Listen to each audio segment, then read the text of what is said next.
नमस्कार, स्वागत है आपका टारगेट यूपीएससी में। तो अब हम लोग देखेंगे जीएस का सॉल्यूशन। तो जीएस का पहला क्वेश्चन हम पे था, प्रोटेम स्पीकर की नियुक्ति कौन करता है। आपको बताना है प्रोटेम स्पीकर की नियुक्ति कौन करता है। इससे पहले उत्तराखंड में भी सेम क्वेश्चन आया था कि आपके अंतरिम विधानसभा में प्रोटेम अध्यक्ष कौन थे। तो ये मैंने आपको पहले करा दिया है, फिर भी एक और बार फिर से बता देता हूं। जो प्रोटेम स्पीकर होता है वो कौन होता है? जो सदन का सबसे वरिष्ठ नेता होता है। जब भी आपकी नवनिर्वाचित विधानसभा या लोकसभा चुनकर आती है तो वहां पर क्या होता है, जो सबसे वरिष्ठ सदस्य होता है उसे प्रोटेम स्पीकर बनाया जाता है। इसकी नियुक्ति कौन करता है? अब यहां पर पूछ रहा है हमसे केंद्र के प्रपेक्ष में, ठीक है। ऑप्शन के हिसाब से आप समझ गए होंगे। तो केंद्र में कौन करेगा? राष्ट्रपति इसकी नियुक्ति करेगा, यानी ऑप्शन सी इसका बिल्कुल सही हो जाएगा। सेम ऐसी अगर राज्य की पूछेगा तो राज्य में इसकी नियुक्ति कौन करता है? राज्य में इसकी नियुक्ति करता है राज्यपाल, ठीक है। इस चीज को आपको नोट करना है। यहां पर प्रोटेम स्पीकर का कार्य क्या होता है? ये जो होता है सभी जो मेंबर चुनकर आते हैं उन्हें शपथ दिलाने का कार्य करता है। और इसकी नियुक्ति कौन करता है? केंद्र में राष्ट्रपति और राज्य में राज्यपाल। आगे बढ़ते हैं अगले प्रश्न की ओर। अगला प्रश्न देख लेते हैं, क्वेश्चन नंबर 63। व्यक्तिगत सत्याग्रह आरंभ करने हेतु उत्तराखंड में प्रथम बैठक कहां हुई? तो व्यक्तिगत सत्याग्रह प्रारंभ करने हेतु हमने देखा है, भारत के परिप्रेक्ष्य में अगर पूछेगा प्रथम व्यक्तिगत सत्याग्रही कौन थे तो विनोबा भावे जी थी, ठीक है। इस चीज को आपको नोट करना है। लेकिन उत्तराखंड में आपको बताना है प्रथम सत्याग्रही आंदोलन प्रारंभ करने हेतु उत्तराखंड में प्रथम बैठक कहां पर हुई। तो यहां पर बैठक की हमसे पूछ रहा है, तो इसका आंसर हो जाएगा आपका ऑप्शन नंबर ए, बिल्कुल सही, डांडा मंडी में हुई थी, ठीक है। अगला प्रश्न देख लेते हैं, क्वेश्चन नंबर 64। क्वेश्चन नंबर 64 हम पे है, भारतीय मौसम विज्ञान विभाग कहां स्थित है?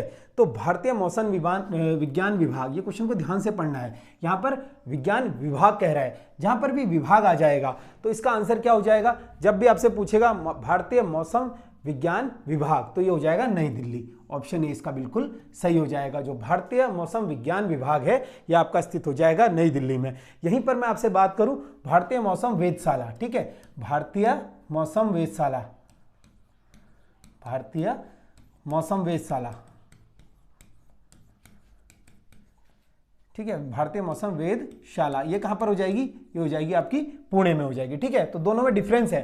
भारतीय मौसम विज्ञान विभाग पूछेगा तो नई दिल्ली में हो जाएगा, और भारतीय मौसम वेधशाला पूछेगा तो आपकी ये पुणे में हो जाएगा। इसी के साथ साथ आपने सुना होगा केंद्रीय पर्यावरण इंजीनियरिंग अनुसंधान संस्थान, केंद्रीय पर्यावरणीय इंजीनियरिंग अनुसंधान संस्थान, ठीक है। ये चीज को नोट करके लिखेगा, केंद्रीय पर्यावरण इंजीनियरिंग अनुसंधान संस्थान, ये कहां पर हो जाएगा? नागपुर में ये स्थित हो जाएगा, ठीक है। इस चीज को भी नोट करते हुए चलेंगे। अगला प्रश्न देखते हैं, क्वेश्चन नंबर 65। क्वेश्चन नंबर 65 हम पे है, पृथ्वीराज विजय का लेखक कौन है? तो यहां पर अच्छे से पढ़ना है, पृथ्वीराज विजय। देखिए ऑप्शन आपको इसी हिसाब से दिए गए हैं ताकि आप जो एग्जाम में कंफ्यूज होते हैं यहां पर ना हो। पृथ्वीराज विजय के लेखक आपसे पूछ रहा है तो जल्दीबाजी में पृथ्वीराज रासो पढ़ के चंद्रबरदाई मार गए होंगे, लेकिन जो यहां पर पृथ्वीराज विजय का लेखक हो जाएंगे, इसके लेखक थे जयनाक, ठीक है, जयनाक इसके लेखक हो जाएंगे। ऑप्शन सी, जयनाक इसके लेखक हो जाएंगे पृथ्वीराज विजय के। यहीं पर अगर मैं बात करूं चंद्रबरदाई तो इन्होंने क्या लिखी थी? पृथ्वीराज रासो, ठीक है। पृथ्वीराज रासो किसने लिखी थी? ये लिखी थी चंद्रबरदाई जी ने, ठीक है। तो इसका ऑप्शन सी सही हो जाएगा। लेकिन चंद्रबरदाई ने जो लिखी थी वो लिखी थी पृथ्वीराज रासो, और पृथ्वीराज विजय जो लिखी थी जयानक ने लिखी थी, ठीक है। ये चीज आपको नोट करनी है। आगे बढ़ते हैं क्वेश्चन नंबर 66 की ओर। 66 क्वेश्चन हम पे है, किस चोल राजा ने जल सेना का गठन किया? तो किस चोल राजा ने जल सेना का गठन किया आपको बताना है। तो सबसे पहले अगर मैं बात करूं यहां पर चोल राजवंश, ठीक है, तो चोल राजवंश का जो संस्थापक होता है, इसका संस्थापक कौन होता है? इसका संस्थापक आपने पढ़ा है, एग्जाम में क्वेश्चन पूछा जाता है, चोल राजवंश का संस्थापक कौन था? तो विजयालय, ठीक है, विजयालय। विजयालय क्या था? चोल वंश का संस्थापक था। इन्होंने क्या की थी? चोल वंश की स्थापना की थी। अब यहां पर हमें बताना है कि जल सेना का गठन किस चोल राजा ने किया था, ठीक है। तो यहां पर इसका ऑप्शन नंबर सी बिल्कुल सही हो जाएगा, राजराज प्रथम ने किया था। यहीं पर आपको सुनने को मिलेगा राजराज प्रथम ने क्या किया था? श्रीलंका पर आक्रमण किया था, और श्रीलंका के बहुत सारे हिस्से इन्होंने जीते थे, ठीक है। अभी कभी क्वेश्चन आ जाए श्रीलंका पर आक्रमण करने वाला चोल राजा कौन था, तो राजराजा प्रथम था, जिसने श्रीलंका के काफी हिस्सों में क्या किया था? अपने साम्राज्य में मिला दिया था, ठीक है। इसी के साथ साथ राजराजा प्रथम से आपको इसी बार क्वेश्चन देखने को मिला था। इन्होंने क्या किया था? राजराजा प्रथम ने एक मंदिर का निर्माण करवाया था तंजौर के, ठीक है, तंजौर के वृद्धेश्वर मंदिर, तंजौर के वृद्धेश्वर मंदिर, ठीक है। तंजौर का वृद्धेश्वर मंदिर का निर्माण किसने करवाया था? ये करवाया था राजराजा प्रथम ने करवाया था, ठीक है। इस चीज को आपको नोट करना है, ठीक है। सॉरी, राजराजेश्वर मंदिर का, तंजौर में राजराजेश्वर मंदिर, तंजौर के राजराजेश्वर, तंजौर के राजराजेश्वर, तंजौर के राजराजेश्वर मंदिर का निर्माण किसने कराया था? राजराज प्रथम ने करवाया था। और ये शिव का मंदिर था, क्योंकि ये शिव का उपासक था, तो क्या था, शैव धर्म को मानने वाला था, तो इसने क्या कराया? शिव मंदिर का निर्माण करवाया। कहां पर? तंजौर में। और राजराजेश्वर मंदिर का निर्माण भी किसने करवाया था? राजराज प्रथम ने तंजौर में करवाया था। और इन्होंने क्या किया था? श्रीलंका पर आक्रमण करा था।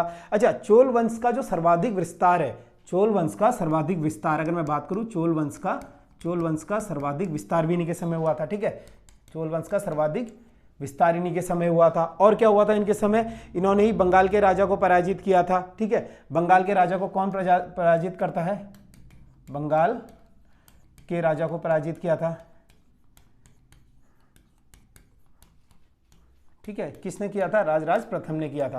तो काफी इंपॉर्टेंट है राजराज प्रथम, इनसे काफी क्वेश्चन देखने को मिलता है। और इन्होंने क्या किया था? ये सब आपको मैंने इनके काम बता दिए, राजराज प्रथम ने ये सब किया था, ठीक है। आगे बढ़ते हैं क्वेश्चन नंबर 67 की ओर। 67 क्वेश्चन देख लेते हैं। 67 क्वेश्चन हम पे है, 2011 की जनगणना के अनुसार निम्नलिखित राज्यों में से सबसे अधिक जनसंख्या घनत्व वाला राज्य कौन सा था, ठीक है। तो सबसे अधिक जनसंख्या घनत्व वाला राज्य आपको बताना है। अभी हमने देखा था भारत का और उत्तराखंड का जन घनत्व कितना है, और उत्तराखंड के कंपैरिजन में भारत और उत्तराखंड का मिलाकर कितना कम है, ये क्वेश्चन आपने उत्तराखंड में देखा था। अब यहां पर आपसे पूछ रहा है कि जनसंख्या सबसे ज्यादा घनत्व वाला राज्य कौन सा है? तो ऑप्शन डी इसका बिल्कुल सही हो जाएगा, बिहार, ठीक है। यहीं पर अगर मैं बात करूं, सबसे ज्यादा तो बिहार का हो जाएगा। बिहार के बाद कौन कौन सा राज्य आता है जिसका जनघनत्व ज्यादा है? बिहार के बाद नंबर आता है, नंबर 2 पे हो जाएगा हमारा पश्चिम बंगाल, ठीक है। नंबर 1 पर कौन है? बिहार हो जाएगा हमारा। और नंबर 3 पर पूछेगा तो नंबर 3 पर हो जाएगा हमारा केरल, ठीक है। नंबर 3 पर हो जाएगा केरल। और नंबर 4 पर कौन सा है? उत्तर प्रदेश हो जाएगा। तो क्रम, भले ही आपसे क्रम ना पूछे, आपसे क्या पूछ सकता है? निम्नलिखित में से। बिहार और पश्चिम बंगाल नहीं देगा, केरल, उत्तर प्रदेश, महाराष्ट्र और राजस्थान आपको दे देगा। तो यहां पर आपको अगर क्रम पता होगा तो इससे क्या होता है, आपको क्वेश्चन करने में आसानी होती है। तो तीसरे नंबर पर केरल, चौथे पर उत्तर प्रदेश हो जाएगा। टॉप 5 लिख लीजिएगा। और 5वें आपसे पूछेगा तो 5वें नंबर पर कौन सा है? हरियाणा, ठीक है। 5वें नंबर पर हरियाणा हो जाएगा, ठीक है। ये तो हो गए सर्वाधिक, जिनका ज्यादा है, ठीक है, ज्यादा।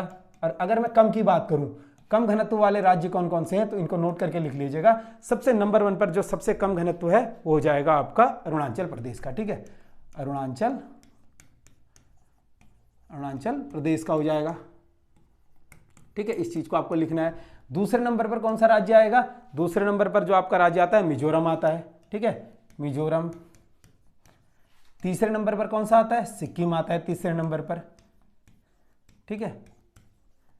और चौथे नंबर पर जो आपका आता है, चौथे और 5वें नंबर पर, ठीक है। चौथे नंबर पर आपका राज्य आ जाएगा मणिपुर, ठीक है, मणिपुर, ठीक है। चौथे नंबर पर मणिपुर और 5वें नंबर पर नागालैंड, ठीक है। तो ये सब आपको नोट करने हैं। ये कम वाले राज्य पूछेगा तो कम वालों का क्रम आपको लिखा दिया गया है, और अधिक वाले पूछेगा तो अधिक वालों का भी आपको लिखा दिया गया है। एग्जाम में ऐसे क्वेश्चन बनते हैं जो कंफ्यूज करते हैं। क्वेश्चन नंबर 68 देख लेते हैं। क्वेश्चन नंबर 68 हम पे था, प्राक्कलन समिति संसद के किस सदन के सदस्यों से गठित की जाती है? तो प्राक्कलन समिति, ठीक है। आपने 3 समितियां सुनी होंगी, प्राक्कलन समिति सुनी होगी, लोक लेखा समिति होगी, ठीक है। तो इस समिति का आपको बताना है कि किस सदन के सदस्यों से गठन किया जाता है। तो प्राक्कलन समिति में सबसे पहले अगर मैं बात करूं कितने सदस्य होते हैं, ठीक है, सदस्यों की अगर मैं बात करूं तो इसमें कुल सदस्य होते हैं 30, ठीक है। और ये सभी सदस्य जो होते हैं लोकसभा से चुनकर आते हैं, यानी ऑप्शन सी इसका बिल्कुल सही हो जाएगा। यहीं पर अगर मैं प्राक्कलन समिति की बात करूं तो प्राक्कलन समिति का जो स्थापना हुई थी 1950 में इसकी स्थापना होती है, ठीक है। 1950 में इसकी स्थापना होती है। और इसकी स्थापना जो करते हैं, या स्थापना जो उसकी होती है वो किस पर होती है? इसकी स्थापना जो होती है जॉन मिथाई की समिति पर, ठीक है, जॉन मिथाई की समिति पर, जॉन मिथाई की समिति पर, ठीक है, की मिथाई की समिति पर। इस चीज को आपको नोट करके लिखना है। जॉन मिथाई की समिति पर क्या होता है?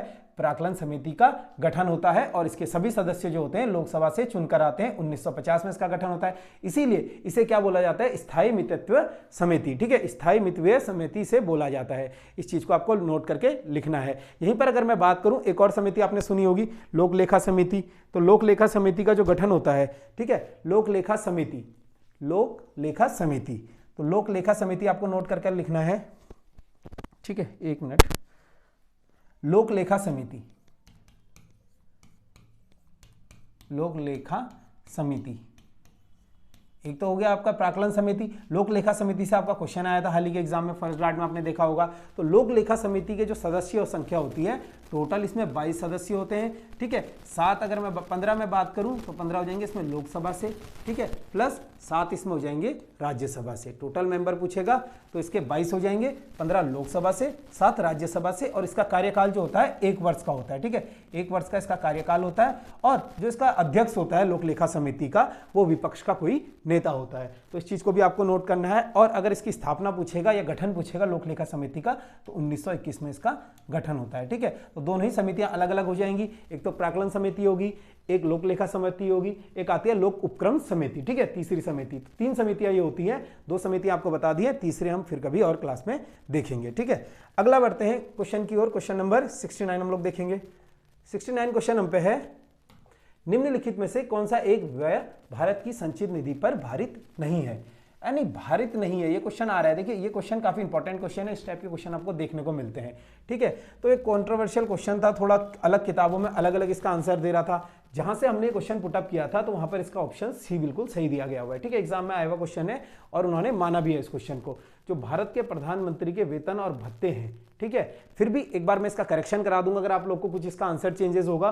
ठीक है, तो इसका भारत के प्रधानमंत्री के वेतन भत्ते जो हैं संचित निधि पर भारित व्यय नहीं रहते हैं। यानी ऑप्शन ए क्या है, भारत के मुख्य न्यायाधीशों के वेतन भत्ते संचित निधि। ठीक है, तो सबसे पहले मैं यहाँ पर आपको थोड़ा संचित निधि के बारे में बता दूं। संचित निधि क्या होती है, अगर आपने पढ़ा होगा संविधान में, अनुच्छेद संचित निधि जो आती है हमारे संचित निधि जो आती है हमारी 266। ठीक है, 266 आर्टिकल में आएगी संचित निधि। और इसी से क्या होता है, संचित निधि से यहां पर क्या होता है, जो हमारे संवैधानिक पद होते हैं, ठीक है,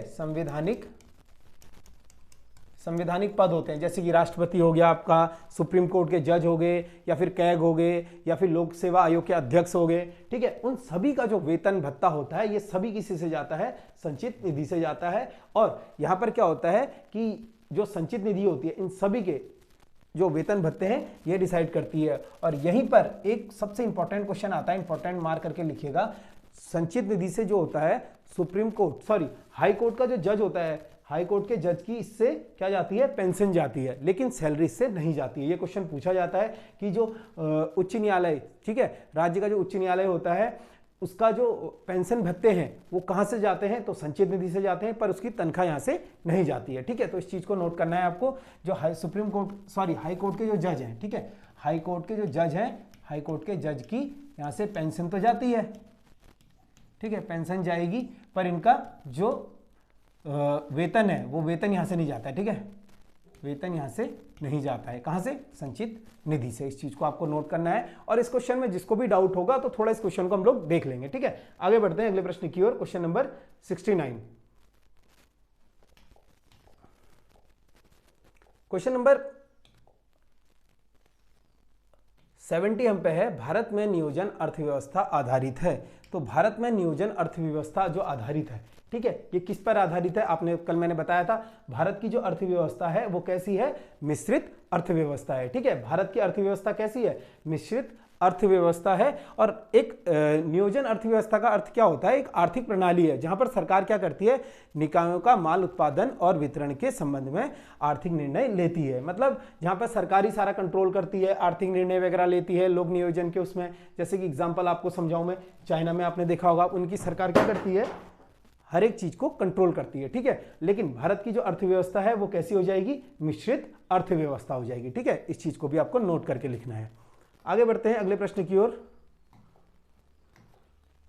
अगला प्रश्न हम पे है, राष्ट्रपति द्वारा जारी अध्यादेश अधिकतम कितने अवधि तक मान्य होता है। तो राष्ट्रपति क्या करता है, एक तो अध्यादेश जारी करता है। अच्छा, किस अनुच्छेद के तहत करता है राष्ट्रपति अध्यादेश, अनुच्छेद, ठीक है, अनुच्छेद पूछेगा तो अनुच्छेद 1, 2, 3 के तहत राष्ट्रपति क्या करता है, एक अध्यादेश जारी कर सकता है। और कब कर सकता है राष्ट्रपति अध्यादेश, राष्ट्रपति आपने सुना होगा जब भी संसद कोई सत्र में नहीं होता, सदन में नहीं होते हैं, तो वहां पर क्या है, राष्ट्रपति एक अध्यादेश जारी कर सकता है। एग्जाम्पल के तौर पर अगर आपको समझाऊं तो आपने सुना होगा जो किसान बिल है, ठीक है, किसान बिल क्या हुआ, किस समय लाया गया, कोरोना काल के समय लाया गया। उस समय क्या हुआ, संसद सत्र में नहीं था, तो राष्ट्रपति ने अपने अध्यादेश के माध्यम से क्या किया कि उस बिल को पास कर दिया। अब इसकी जो मान्य अवधि तक रहता है, ठीक है, तो अब राष्ट्रपति ने तो यह अध्यादेश ला दिया, कानून बना दिया, तुरंत वो लागू हो जाता है, लेकिन इसकी एक अवधि होती है। उस अवधि से पहले क्या होता है, संसद को सत्र में आना अनिवार्य होता है और उस बिल को पारित कराना होता है। अगर वो संसद उस बिल को पारित नहीं कराएगी तो वहां पर क्या होता है, वो बिल्कुल इनवैलिड हो जाता है।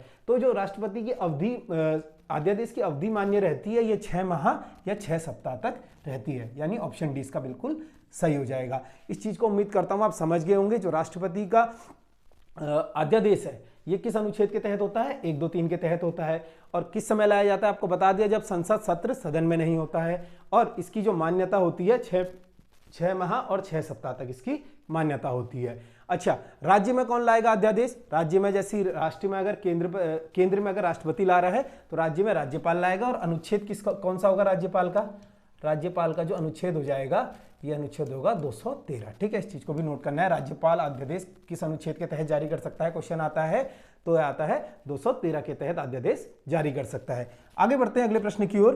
क्वेश्चन नंबर 72 देख लेते हैं। 72 क्वेश्चन हम पे है, अंतरिक्ष विज्ञान और अनुसंधान, अंतरिक्ष विज्ञान पर अनुसंधान और विकास का श्रेय दिया जाता है। तो विकास का श्रेय अंतरिक्ष अनुसंधान, आपने सुना होगा या फिर एक डॉक्यूमेंट्री देखी होगी, ठीक है, जो अंतरिक्ष, यानी यहां पर बात हो रही है इसरो की, ठीक है, इसरो की यहां पर बात हो रही है, ठीक है। अंतरिक्ष विज्ञान और अनुसंधान विकास का श्रेय किसको दिया जाता है, जो इसरो का श्रेय दिया जाता है ना, ये दिया जाता है विक्रम साराभाई को, ठीक है, ऑप्शन बी आपका बिल्कुल सही हो जाएगा। विक्रम साराभाई ने क्या किया था, इसरो की स्थापना की थी, बाद में इसको अलग अलग तरीके से थोड़ा मॉडिफाई करके बनाया गया था, लेकिन शुरुआत में इसकी जो कल्पना और ये इसकी वो करते हैं, वो कौन करते हैं, विक्रम साराभाई करते हैं। सोनी टीवी पर आपकी बहुत अच्छी वेब सीरीज, अगर आपको देखनी है तो देख लीजिएगा, काफी अगर आपको उसके इसरो के बारे में जानने को मिल जाएगा, कैसे हमने अंतरिक्ष विज्ञान में भारत ने अपने कदम को बढ़ाए, ठीक है, तो वहां पर एक अच्छी सी वेब सीरीज है, ऐसी वेब सीरीज देखनी चाहिए जहां पर थोड़ा सा ज्ञान मिल रहा हो। तो यहां पर अगर मैं बात करूं इसरो की स्थापना की, तो इसरो की स्थापना कब होती है, 15 अगस्त 1969 को, ठीक है, 15 अगस्त 1969 को क्या होती है, इसरो की स्थापना होती है। और अगर आपको वेब सीरीज देखनी है तो शायद मेरे ख्याल से उसका नाम रॉकेट बॉयज है, अगर आप देखना चाहें तो देख सकते हैं, वहां पर विक्रम साराभाई की स्टोरी को काफी अच्छी तरीके से दिखाया गया है, तो आप देख सकते हैं, काफी नॉलेजेबल वो वीडियो है। आगे बढ़ते हैं क्वेश्चन नंबर 73 की ओर। क्वेश्चन नंबर 73 देखेंगे, क्षेत्रफल के अनुसार निम्नलिखित राज्यों का सही अवरोह क्रम क्या होगा। अब क्षेत्रफल के अनुसार देखिए, आज इस टाइप से क्वेश्चन जो सर ने फॉर्म किए हैं ना, काफी अच्छे क्वेश्चन मैं इन्हें कहूंगा।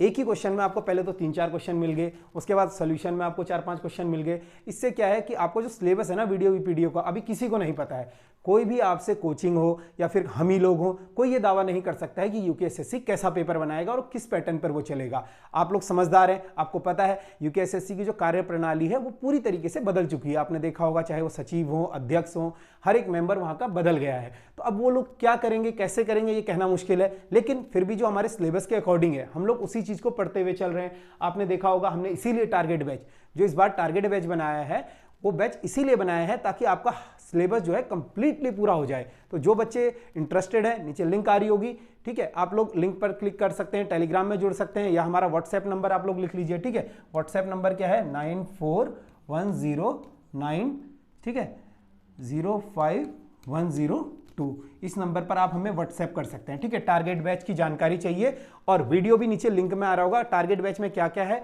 या आई बटन में आ रहा होगा, आप लोग आई बटन में देख सकते हैं कि टारगेट बैच में आपको क्या क्या मिलेगा, कैसे मिलेगा, ठीक है। तो बात करते हैं इस प्रश्न की हम लोग। इस प्रश्न में कह रहा है, क्षेत्रफल के अनुसार निम्नलिखित राज्यों का सही अवरोह क्रम क्या होगा। तो सही अवरोह क्रम हमें बताना है क्या होगा। सबसे पहले अगर इन सब में बात करूं, सबसे पहले हम पे आंध्र प्रदेश, बिहार, मध्य प्रदेश, उत्तर प्रदेश है। तो क्षेत्रफल के अनुसार सबसे पहले हमने देखा है, अगर मैं बात करूं, सबसे ज्यादा क्षेत्रफल किस राज्य का हो जाएगा, राजस्थान का, ठीक है, राजस्थान का आपने सुना होगा। सबसे ज़्यादा क्षेत्रफल किस राज्य का है भारत में? तो राजस्थान का सबसे ज़्यादा क्षेत्रफल हो जाएगा। दूसरे नंबर पर हमारा कौन सा आता है? मध्य प्रदेश। ठीक है, दूसरे नंबर पर हम पे आता है मध्य प्रदेश, यानी एमपी की यहाँ पर बात हो रही है। तीसरे नंबर पर अगर मैं बात करूं, तीसरे नंबर पर कौन सा राज्य आता है? तो महाराष्ट्र आता है तीसरे नंबर पर। ठीक है, महाराष्ट्र आ जाएगा। और चौथे नंबर पर कौन सा आता है? यूपी आता है हम पे। ठीक है, और पांचवें नंबर पर कौन सा आता है हम पे? ये चीज आपको पता होनी चाहिए। ठीक है, पांचवें नंबर पर आता है हम पे कर्नाटका। ठीक है, कर्नाटक। ठीक है, तो ये क्रम हो जाएगा। अब इसके अकॉर्डिंग हम चलेंगे तो यहाँ पर राजस्थान तो है नहीं, तो सबसे पहले कौन सा आ जाएगा? मध्य प्रदेश, यानी ऑप्शन 3 पहले हो जाएगा। ठीक है, सबसे पहले 3 आएगा। फिर कौन सा आ जाएगा आपका? मध्य प्रदेश के बाद यहाँ पर दिख रहा है आपको, मध्य प्रदेश के बाद महाराष्ट्र ऑप्शन में नहीं है। फिर आपको क्या दिख रहा है यहाँ पर? महाराष्ट्र ऑप्शन में नहीं है, तो यूपी दिख रहा होगा आपको, यानी तीसरे नंबर पर आपका क्या आ जाएगा? 3 के बाद 4 आ जाएगा।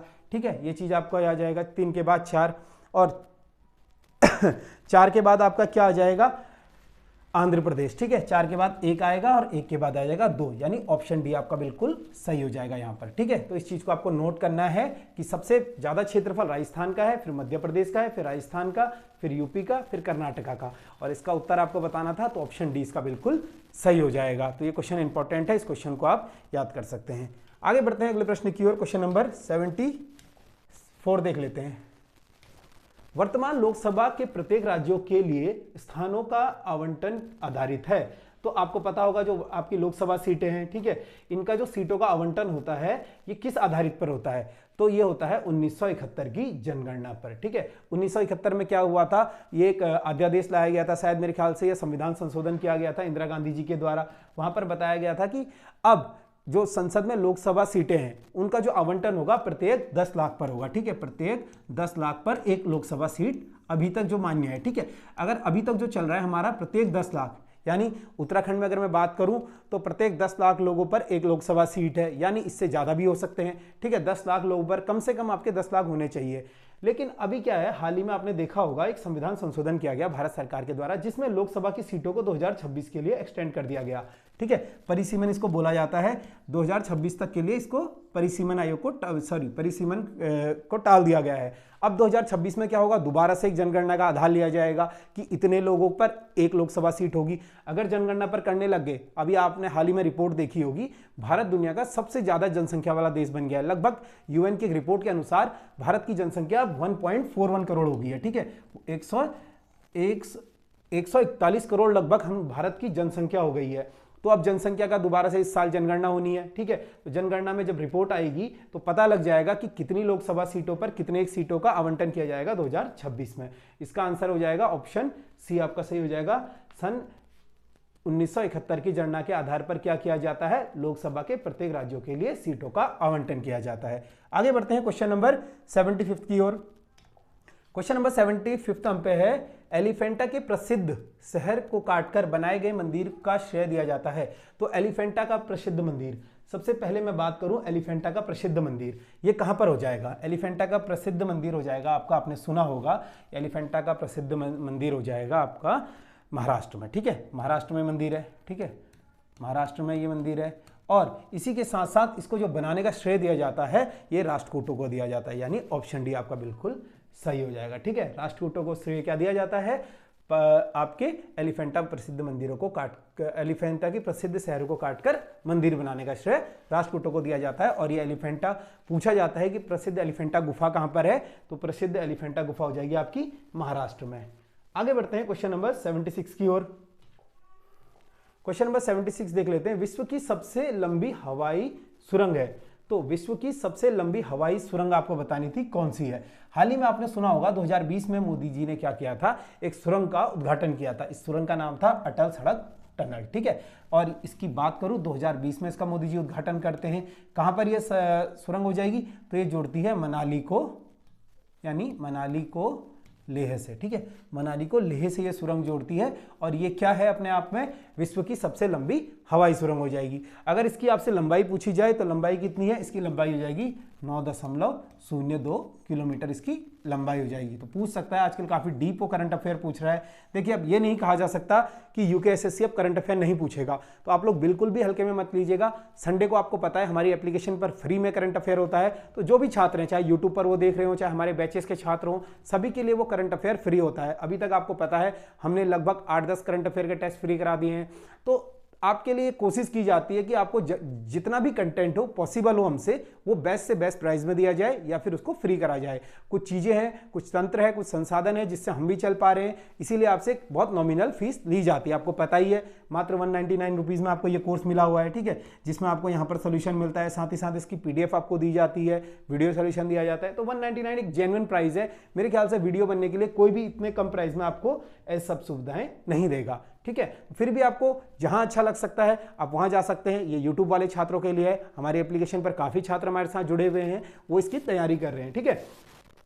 आगे चलते हैं हम लोग अगला क्वेश्चन की ओर। क्वेश्चन नंबर 77 देख लेते हैं, ठीक है। क्वेश्चन नंबर 77 की अगर मैं बात करूं, सुभाष चंद्र बोस के त्यागपत्र देने के बाद भारतीय राष्ट्रीय कांग्रेस के अध्यक्ष कौन हुआ, ठीक है। तो सुभाष चंद्र बोस ने त्यागपत्र दिया था, ठीक है। क्यों दिया था आपको पता ही है। गांधी जी का क्या हुआ, गांधी जी ने अपने कैंडिडेट को खड़ा किया था, वहां पर गांधी जी के कैंडिडेट को सुभाष चंद्र बोस जी हरा देते हैं, ठीक है।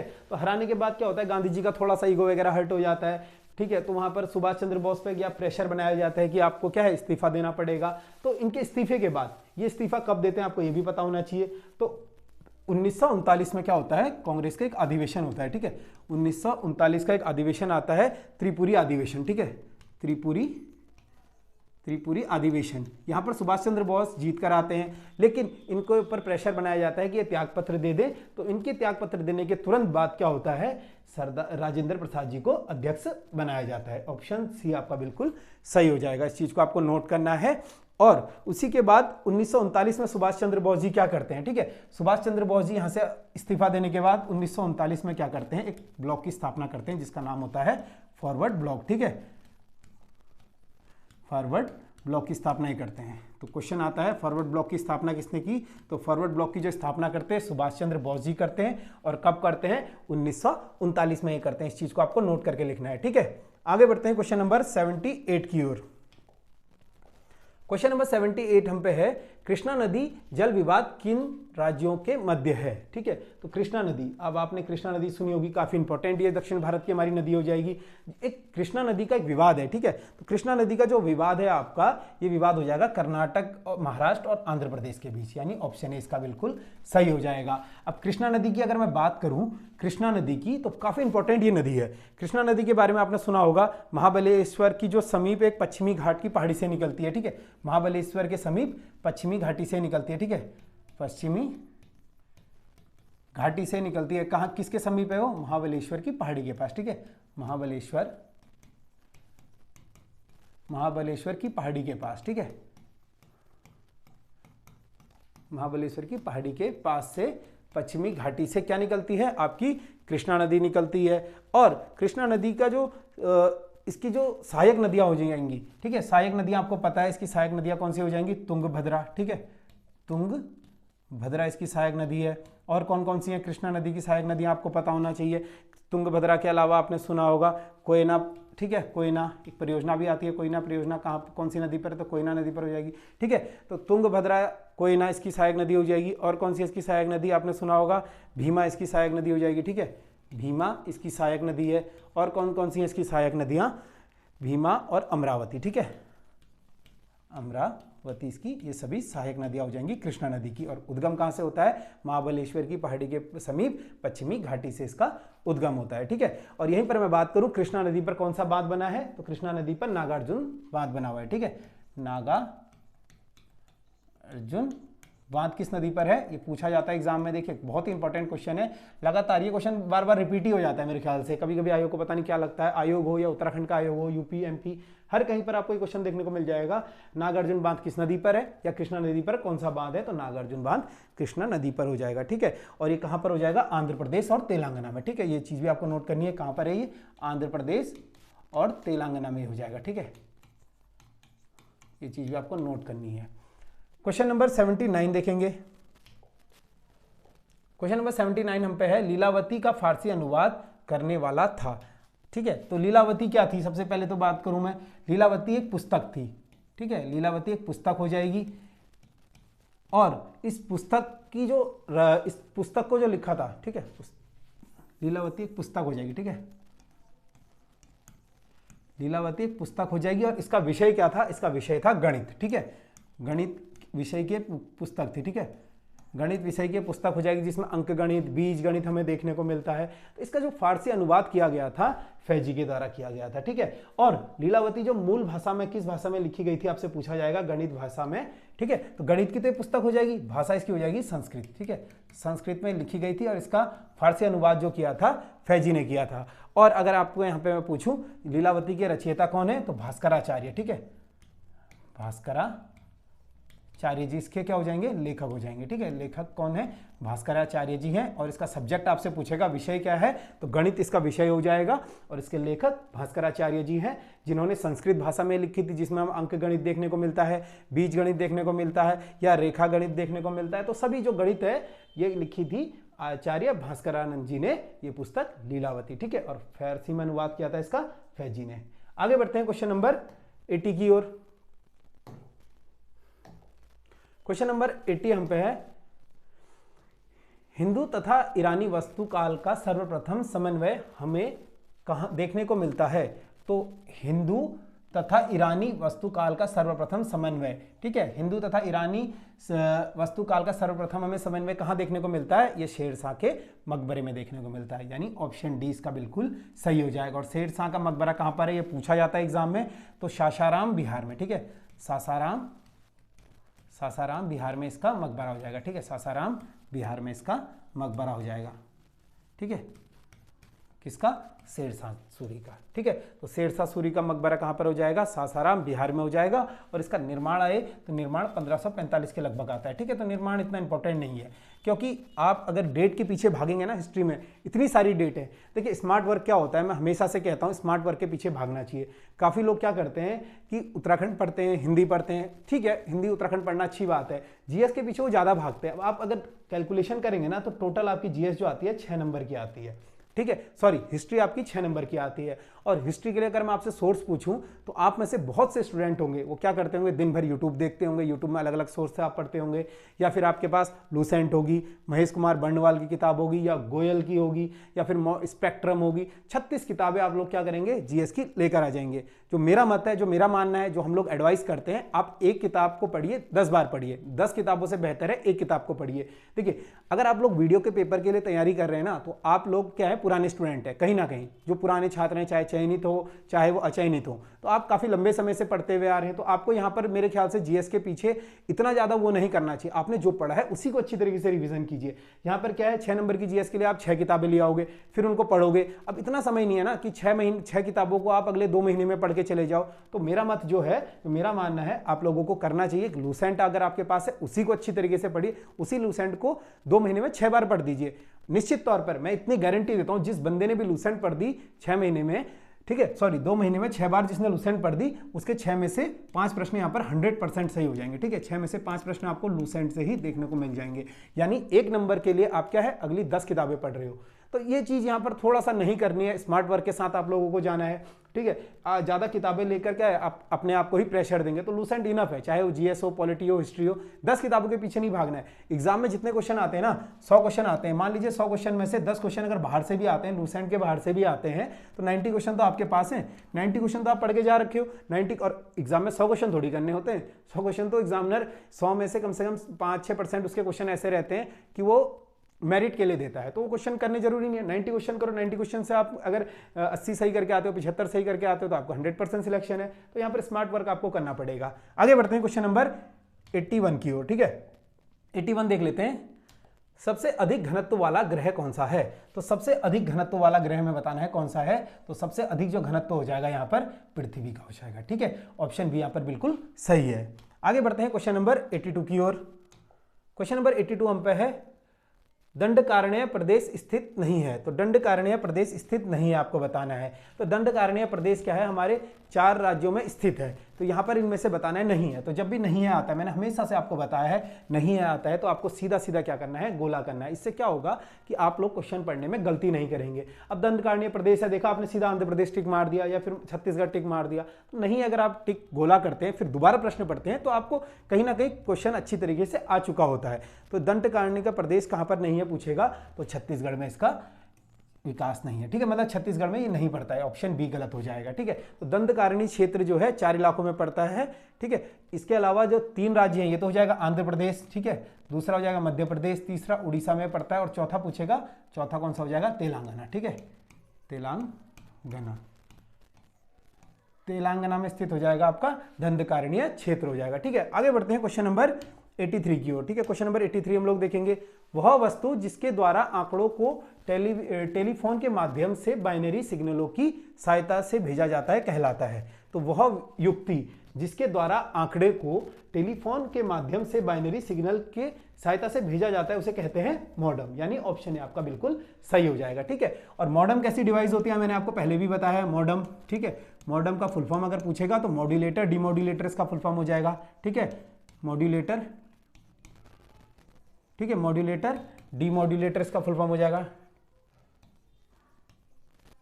ठीक है, मॉड्यूलेटर डीमॉड्यूलेटर इसका फुल फॉर्म हो जाएगा। और ये क्या होती है, बोथ इनपुट और आउटपुट डिवाइस होती है, ठीक है, both input and output device ये होती है, इस चीज को आपको नोट करना है, ठीक है।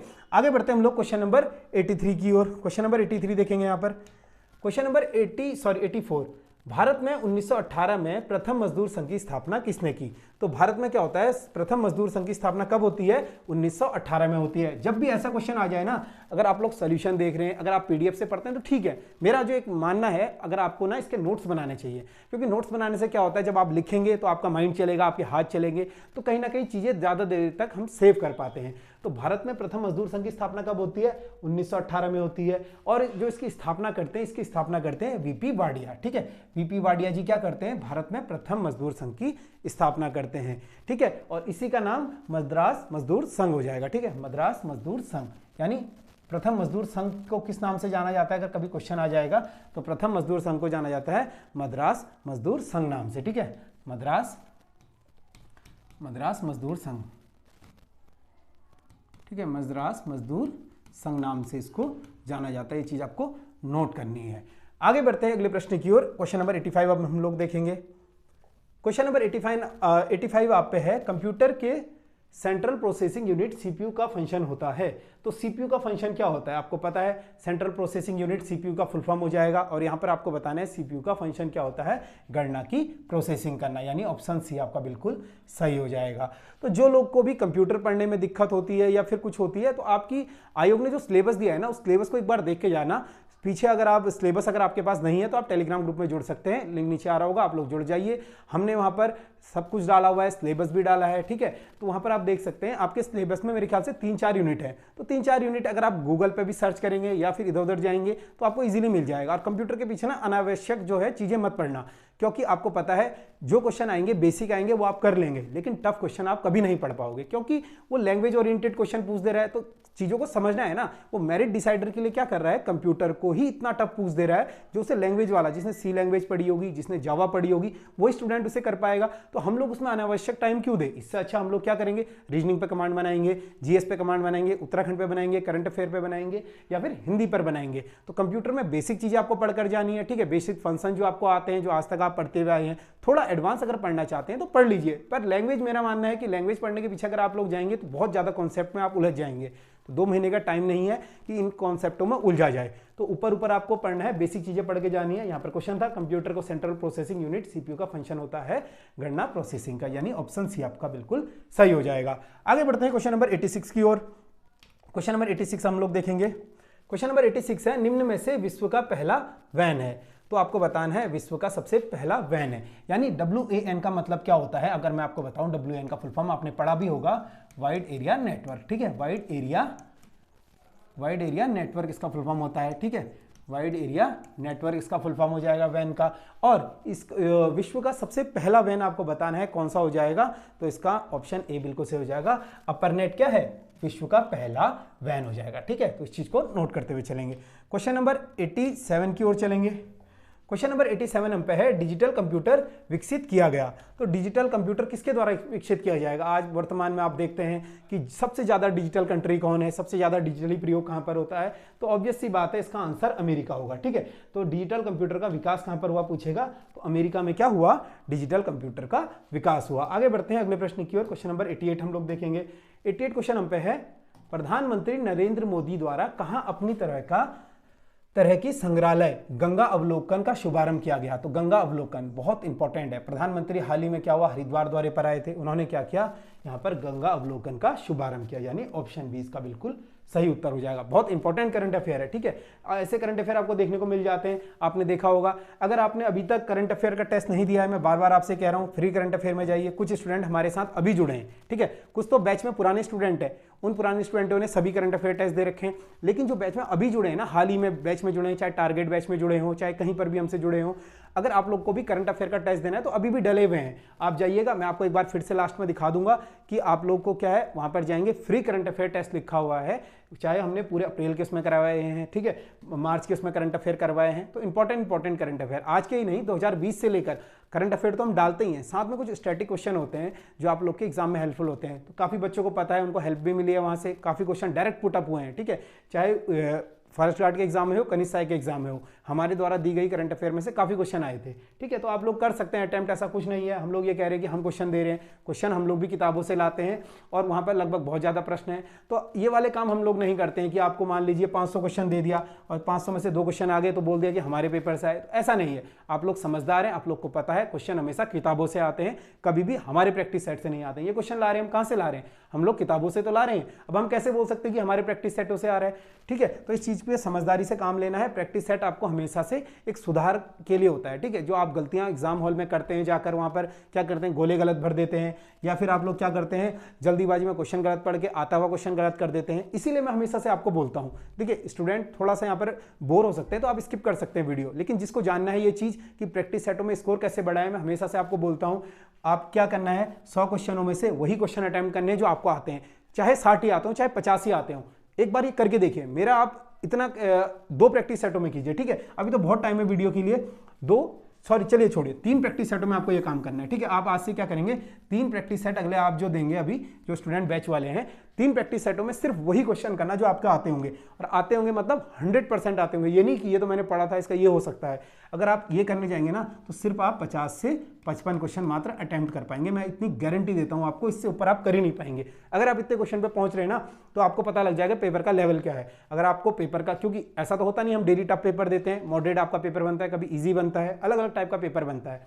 जहां पर आप इतने क्वेश्चनों पर अटक जाएं, वहां से कोशिश ये करना कि आप इसके बाद 10 क्वेश्चन वो करेंगे जिनमें आप 50-50 श्योर है। ठीक है, तो 10 क्वेश्चन वो करेंगे जिसमें आप 50-50 श्योर है। इससे क्या होगा, अब आपके क्वेश्चन कितने अटेम्प्ट हो जाएंगे, 55 + 10 यानी टोटल आप 65 क्वेश्चन अटेम्प्ट करेंगे।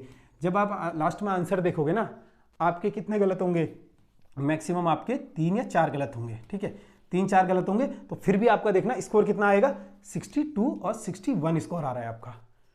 ठीक है, तो बात वही आ गई। आप क्या करते हैं यहाँ पर गलती में, मैं बताता हूँ आप क्या करेंगे। 100 क्वेश्चन देखे आपने, 100 क्वेश्चनों में से आपने कर दिए, वही फिर से बात, 100 क्वेश्चनों में आपने अटेम्प्ट कर दिए, मान लीजिए 70 क्वेश्चन आपने अटेम्प्ट करे, फिर आपने क्या करे, 30 क्वेश्चन गलत कर दिए, तो 70 में से 30 गलत हो गए आपके, लगभग आपके क्या आ गए, 6 5 4 6 20, 7 को 28, यानी लगभग आपके 8 नंबर कट गए। फिर से आपके वही 62 नंबर के लगभग आप पहुंच गए। तो जब 100 क्वेश्चन करके भी आप 62 पहुंच रहे हैं और 65 क्वेश्चन भी आप कर 62 पर पहुंच रहे हैं, तो यही तो बात है, यही चीज आपको सुधारनी है। अब ये चीज यहां पर गलती क्या हुई, गलती ये हुई कि आयोग में आप जाते हैं ना, हर क्वेश्चन पर टिक मार देते हैं, सोचते यही आंसर सही होगा, यही आंसर सही होगा। तो यहां पर आपको कॉन्फिडेंस बूस्ट होगा, यहां पर आपको एक आदत मेंटेन रहेगी। क्या मेंटेन रहेगी कि आप नेगेटिव कम करते हैं। एग्जाम में आप जाएंगे, आपने मान लीजिए पेपर आपने देखा, आपको पेपर में 75 क्वेश्चन आ रहे हैं, ठीक है, आप 75 क्वेश्चन पर रुक गए, आपने देखा यार पेपर का लेवल अच्छा है, अब मैं यहाँ से 10 क्वेश्चन और छेड़ लेता हूँ। 10 क्वेश्चन और छेड़े, आपने 85 कर दिए। 85 में से आपके प्रैक्टिस सेटों में हमेशा से क्या होता है, 3 क्वेश्चन गलत होते हैं, या 4 होते हैं, या 5 होते हैं, 6 होते हैं। यहाँ पर भी वही स्थिति, मान लीजिए 6 क्वेश्चन आपके गलत हो गए 85 में से। अगर 85 में से 6 क्वेश्चन गलत हो रहे हैं ना, तो फिर भी आप 78 79 पर हैं और 100% आपका सिलेक्शन होना तय है। ठीक है, तो ये चीज करके देखिएगा, 3 प्रैक्टिस सेटों में करना है, उसके बाद आप अपनी मर्जी कर लीजिए। 3 में ना भी करेंगे ना, तो जो पहला प्रैक्टिस सेट है, आपको पता है प्रैक्टिस सेटों में आपको 5 अटेम्प्ट मिलते हैं ऑनलाइन में, ठीक है, 5 अटेम्प्ट आपको मिलते हैं। पहला अटेम्प्ट अपनी मर्जी से दीजिए, दूसरा अटेम्प्ट जरा इधर से सुन लीजिएगा, ठीक है, तभी आपका स्कोर बढ़ेगा। बात कर रहे थे हम इस प्रश्न की, तो इस प्रश्न में इसका उत्तर होना था आपका प्रधानमंत्री नरेंद्र मोदी द्वारा कहां पर अपनी तरह का गंगा संग्रहालय का गंगा अवलोकन का शुभारंभ किया गया। तो हरिद्वार उत्तराखंड इसका आंसर हो जाएगा। ठीक है, ऑप्शन 20 का सही हो जाएगा। क्वेश्चन नंबर 89 देख लेते हैं। क्वेश्चन नंबर 89 है, प्रति व्यक्ति आय निकालने के लिए राष्ट्रीय आय को भाग दिया जाता है। तो प्रति व्यक्ति आय यानी यहां पर बात हो रही है पर कैपिटा इनकम की। ठीक है, पर कैपिटा इनकम कैसे निकालेंगे, जो आपकी संपूर्ण जीडीपी होगी। ठीक है, संपूर्ण जीडीपी को हम किससे डिवाइड कर देंगे, प्रति व्यक्ति से डिवाइड कर देंगे, यानी देश की कुल जनसंख्या से डिवाइड करके। ठीक है, ऑप्शन ए बिल्कुल सही हो जाएगा। और यहीं पर मैं बात करूं प्रति व्यक्ति आय की। ठीक है, तो यहां पर प्रति व्यक्ति आय बहुत इंपॉर्टेंट ये चीज है। प्रति व्यक्ति आय के बारे में, भारत में प्रति व्यक्ति आय और प्रति व्यक्ति की गणना का प्रयास सर्वप्रथम किसने किया था, तो दादा भाई नौरोजी ने किया था। दादा भाई, ये क्वेश्चन पूछा जाता है, भारत में प्रति व्यक्ति आय या राष्ट्रीय आय की गणना का सर्वप्रथम प्रयास किसने किया था, तो दादा भाई नौरोजी ने ये किया था।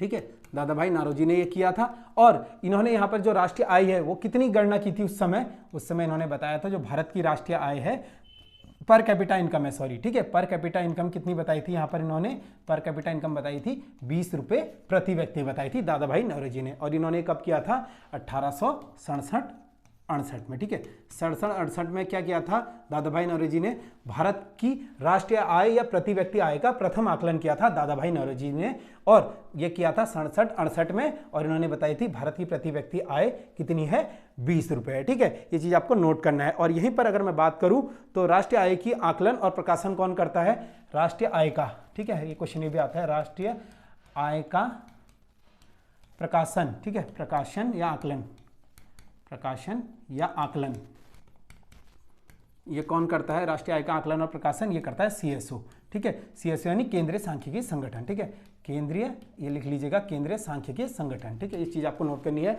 इसका फुल फॉर्म हो जाएगा केंद्रीय सांख्यिकी संगठन। और इसकी स्थापना कब होती है सीएसओ की, मई 1951 में। ठीक है, मई 1951 में इसकी स्थापना होती है। तो ये सब चीजें आपको नोट करनी है। और सीएसओ का फुल फॉर्म क्या हो जाएगा, केंद्रीय सांख्यिकी संगठन। आगे बढ़ते हैं क्वेश्चन नंबर 90 की ओर। क्वेश्चन नंबर 90 देखेंगे। क्वेश्चन नंबर 90 हम पे है, निम्न में से कौन सा एक राजकोषीय नीति का उपकरण नहीं है। तो ये बताना है हमें, राजकोषीय नीति का उपकरण नहीं है, यानी ऑप्शन सी इसका बिल्कुल सही हो जाएगा, ब्याज दर। ब्याज दर क्या है, राजकोषीय नीति का उपकरण नहीं है। ठीक है, तो नहीं है, आगे फिर से गोला करेंगे। और नहीं है पता कर रहा है तो कर रोपण तो होता ही होता है। ठीक है, सार्वजनिक व्यय भी होगा, सार्वजनिक ऋण भी होगा, लेकिन ब्याज दर क्या होता है, राजकोषीय नीति का उपकरण नहीं होता है।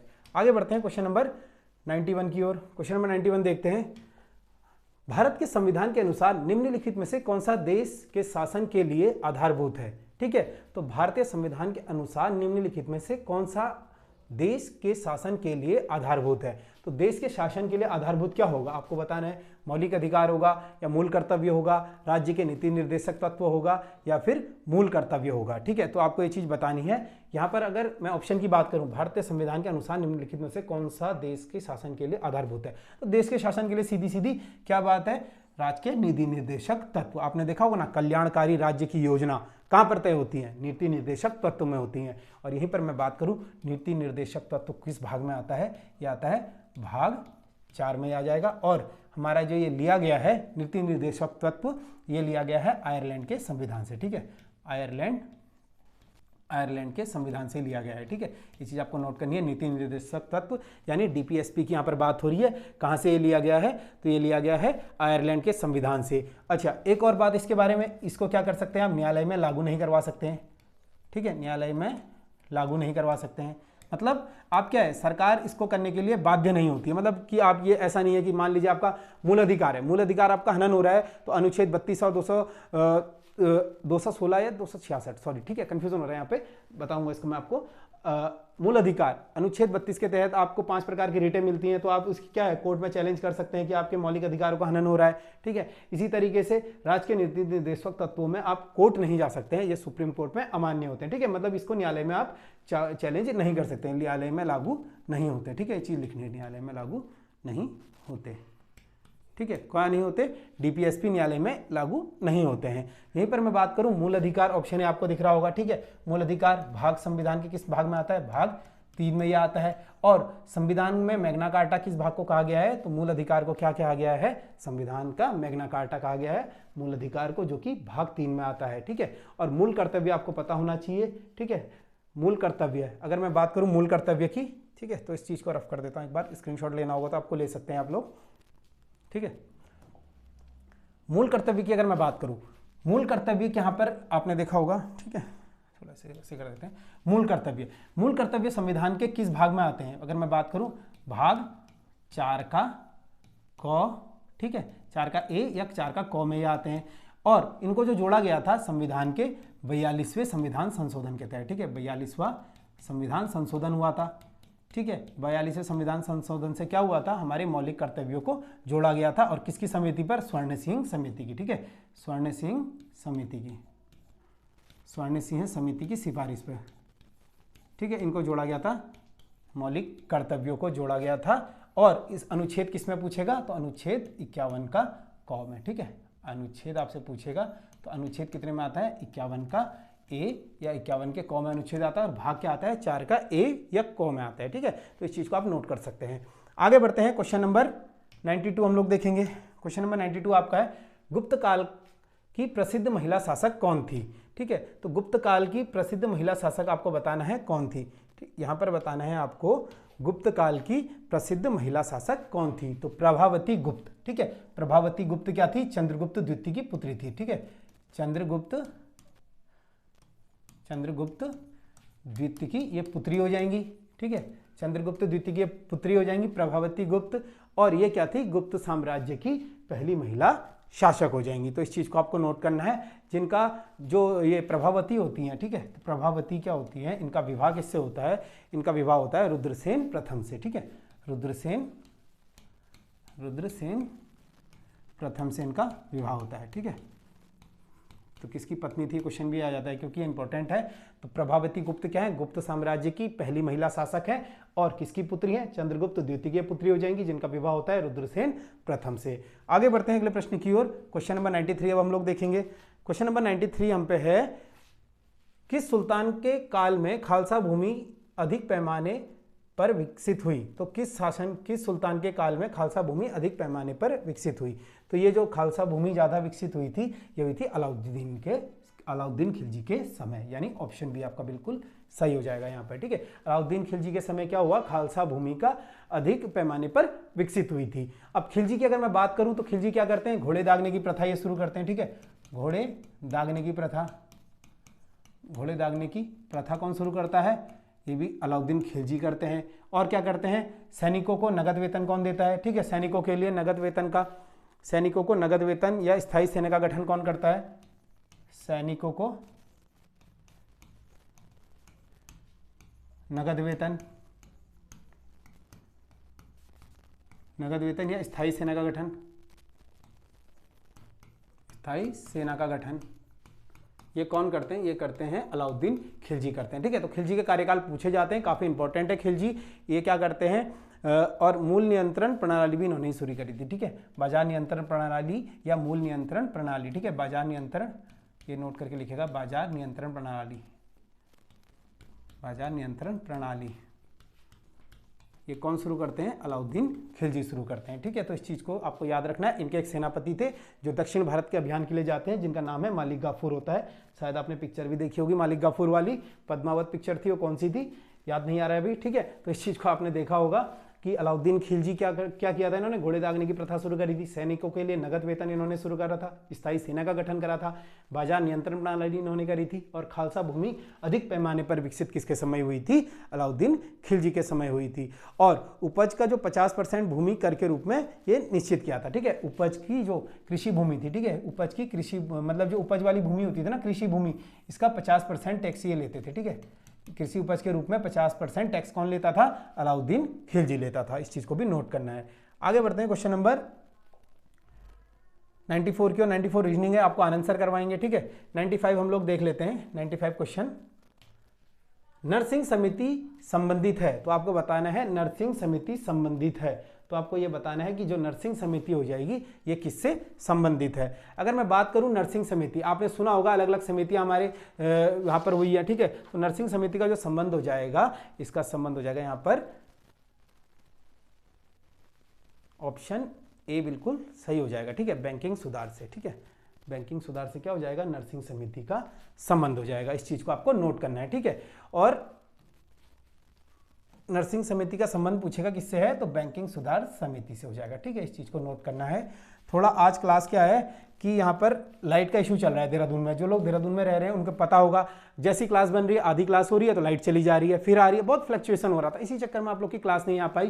तो समझ सकते हैं आप लोग, काफ़ी बच्चे सोच रहे होंगे कि क्लास आने में लेट हो गई। तो उन सभी बच्चों को यहाँ पर एक, ठीक है, तो यहाँ पर बताना चाहूँगा कि देहरादून में क्या है, लाइट की बहुत ज़्यादा प्रॉब्लम चल रही है। पिछले 2 दिन से तूफान का मौसम हो रहा है, रात भर लाइट नहीं रह रही है, रात को क्लास बन नहीं सकती है।